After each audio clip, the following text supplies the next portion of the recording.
खास मुझा काबिल एहतराम उस्ताद साहिबान,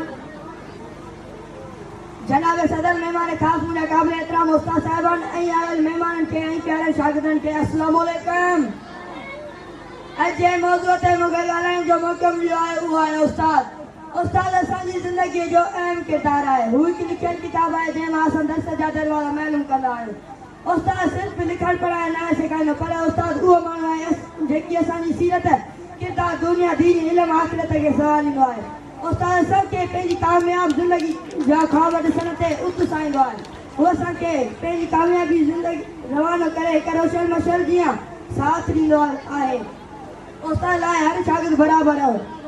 उस्ताद खां सवाइ असांजी कामयाबी जी कहाणीअ जो अहम किरदार आहे। असांजे पढ़ाइण लाइ किताब लाज़मी न हूंदो, हू उहे दर्स पढ़ाए ॾींदो आहे जेकी किताबनि में नथा मिलनि।